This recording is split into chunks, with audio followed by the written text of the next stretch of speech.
Лусын дагин бодит амьдрал дээр байдаг уу?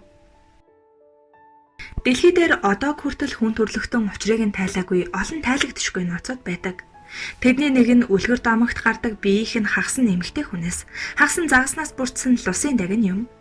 Лусын дагин гэх нэр томьёо эртний грекийн үлгэр домоос түгэн төгсөөр урлаг уран зохиолд бичигдэж эхэлсэн байдаг. Хүүхдийн зохиолуудаараа алдартай Данийн зохиолч Ханс Кристиан Андерсны хүн болохын хүслэн болсон Лусын дагны тухай тууж 1989 онд бяцхан Лусын дагин нэртэйгээр гарсан нь маш олон хүнд хүрсэн билээ. Түүнээс хойш дэлхийн маш олон эцэг эхчүүд охиноо Ариэл гэж нэрлсэн судалгаа байдаг. Түүхэнд Лусын дагинтай таарсан гэх хүмүүсийн яриач цөөнгүй бий. Тухайлбал эртний энэтхэгийн гар бичмлүүд болон Аристотель, Платон, Геродот нарын бүтээлч Лусын дагны тухай бичсэн байдаг. Лусын дагны талаар хамгийн анхны домгийг эртний грекийн зохиолч Хомер өгүүлсэн гэдэг. Хомер нэгэнтээ Лусын дагнууд цаг хугацаатай хамт үүссэн хэмээн хэлсэн нь тэмдэглэгдэн үлджээ.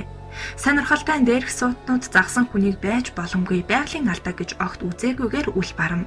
Тэнгис далайн гүнд хүнд өрсөд өндөр хөгжилт соёл иргэншил байж магадгүй гэдэг санааг илэрхийлсэн байдаг. Тэр үеэс хойш дэлхийн олон улс орон газар нутгуудад өөр цаг хугацаанд Лусын дагин харсан гих тохиолдлууд бүртгэгдэн үлджээ.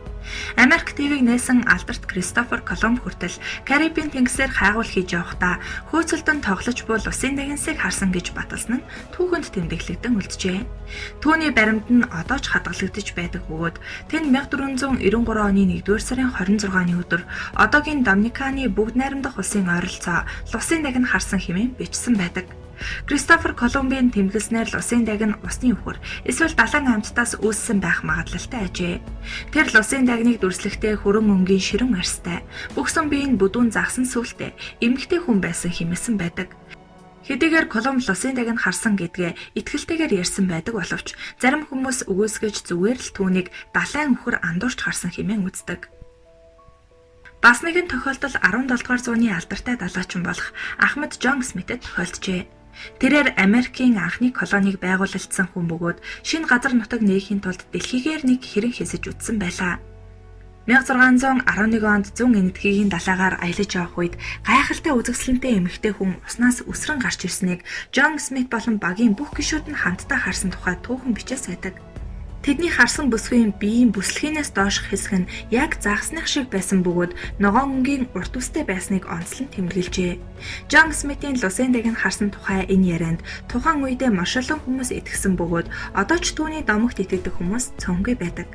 Мөн Лусын дагин нь ойрхот орнууд Европ, Африк, Азийг хамарсан ардын аман захиалаас гаралтай гэх бөгөөд энэ үзэгсэлэнт амьтны тухай домог хуучаарай маш олон байдаг. Нэгэн домогт түүнийг эртний Ассириагаас үсэлтэй. Тэрээр өөрийн хайртай хүнээс санамсаргүй алснаар өөрийгөө Лусын дагин болгож хувиргадаг. Тэд заримдаа аюултай далайн давалгаа, шуурга, усан онгоцны живгтэй холбоотой байдаг.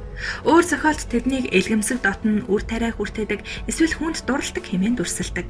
Лусын дагины эрийг Лусын эр гэдэг ба домогт Лусын дагинтай хамаатнууд хэмээн дүрсэлдэг. Хэдийгээр домогт Лусын эрс Лусын дагнасаа цөөхөн байдагч тэд ерөнхийдөө өөрсдийн эмгэгчингүүдтэйгээ хамт байдаг гэж таамагладаг. Лусын дагныг Лусын бурхан Ахелагийн охтууд байсан гэх домог байдаг. Тэдний нэрний утга нь сайхан царай, сайхан дуу хоолой, гайхалтай хөгжим, шидэд царай гэсэн үг аж. Лусын дагнаас хөгжмийн гоо сайхныг орхисноор Италийн голын иргэн дагуу нүүж далайчдыг өөрсдийн гайхалтай дуу хоолой, царай зүсээр татаж үхэл рүү түлхдэг байсан тухай домогт өгүүлдэг. Манай ард түмний дунд ч Лусын дагны тухай домог бий. Эрт цагт хөвсгөл нутаг элсэн цус шиг ангамл газар байжээ. Амьтаа бүхэн ангаж байсан тэр цагт нэгэн ядарсан эмгэн хүү хоёр усгайж яваад урдаа байсан чулууг санамсаргүй хавхалсанд Бивгенет ус ориглон гарчээ. Тиймээс эмгэн хүү хоёр чандам нэрдэн болсон тэр сайхан усыг шүтэж амьдрах болсон байна. Удалгүй хүүн эрийн цэнд хүрч гоо үзэсгэлэнтэй Лусын дагинтай хайр сэтгэлийн холбоотой болжээ. Үзэсгэлэнт дагин хүү хоёр ориглон гарсан булгийн уснаас ууж шүнд болтол хайр сэтгэл халуун яриандаа умбож байгаад булгийн усыг тагалахаа мартжээ. Булгийн ус бургалсаар цэнхэр нуур цэлийн дав толгодын орой дөнгөж цухууж байвгэн. Гэтэл тэртээ алсаас 15 толгойтой атгаалжин хар мангас ирж нуурын усыг сорж эхлэхэд Лусын дагин сайхан хар гизгээрээ ганцхан шилбүртгэд хархуу хуйг дуулаг өмссөн баатар ирээ болж атгаалжин хар мангастай ан ман үзэлцээр даран сөнөөжээ. Эмгэн энэ үед нойрноос сэрэхэд цэнхэр нуур цэлэлцэн мэлтийж байсан бөгөөд хүүгээ усанд живж өглөө гэж сандарч мэгдсэн тэрбээр их усан дундуур сэлэн зүтгэж арай ядан булгийн амийг чулуугаар таглаад амиа алджээ. Буурал эмгэн булгилж оргилсан тэр их усны ундрагыг таглаагүй бол хуурай газар гэж байхгүй болох байжээ. Хархуул усын дагн хоёр аюулт хар мангасыг дараад модтой жижиг толгой дээр гарч ээжигээ хичнээн дуудавч эргэж ирсэнгүй. Тиймээс хүү охин хоёр ээжийнхээ ачийг далайтай зөрлөж цэнхэрлэн цэлийсэн их нураа далай ээж хэмээн нэрлсэн гэдэг. Магадгүй бид хизээ нэгэн цагт хөвсгөл далайд жинхэнэ лусын дагн олж харах ч юм билүү. Ямар ч тач өнөөдрийг хүртэл лусын дагнд байдаг уу? Эсвэл үгүй юу гэдгийг хэн ч яг баттай нотолж чадаагүй л байна. Мөн далайн ирэг дээр бүх насаа өнгөрөөсөн хүмүүс загасчны завин дээр төрж далайд ясаа тавьсан далайчид, далайгаар аялагчид гээд маш олон хүмүүс лусын дагныг бүхий л амьдралынхаа турш олж хараагүй л байна. Зарим хүмүүс лусын дагнд байдаг, байсан боловч устж үгүй болсон хэмээн үздэг байхад зарим нь энэ бол зүгээр л хүний төсөөлөөс бүтсэн оюун санааны амтан хэмээх нь бий. Тэгвэл шинжлэх ухааны үүднээс дүгнэлт хийж үзвэл лусын дагн нь үзэсгэлэнтэй сайхан байх боломжгүй гэдэг. Хэрэв үнэхээр хүн загас байдаг бол эвгүй төрхтэй, чихүүцмээр амтан байх ёстой. Усанд өстэй байх ямар ч боломжгүй. Тиймээс өсгүй, хөмсөггүй, сормосгүй тийм л амтан байх ажээ. Мөн хамрын оронд заламгаал байх ёстой. Хуруунууд нь хүнийг шиг салаа биш. Хоорондоо салстаар холбогдсон байх бөгөөд шүдэн махчин загасных шиг хоолоо зулгааж иддэг байх магадлалтай ажээ. Харин бидний өдөр тутам хэрэглэж буй захим ертөнцид лусын дагн дэлхий дээр оршдог харсан гих маш олон худал үнэн хэлж мэдэхгүй мэдээ мэдээлэл цацагцсаар байдаг.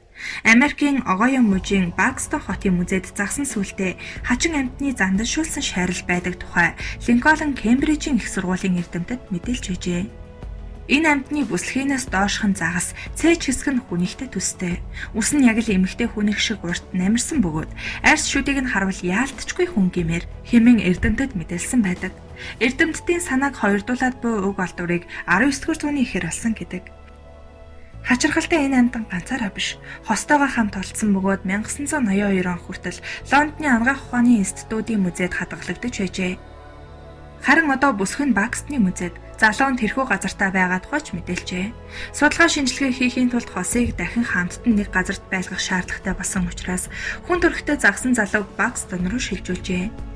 Мөн Египтийн нэгэн агуугаас лусын дагн байсан гэдгийг нотлох сүг зургуудыг олсон тухай мэдээлжээ. Уг сүг зургийг одоогоос 3000 жилийн тэртээ зурсан болохыг эрдэмтэд тогтоосон байна.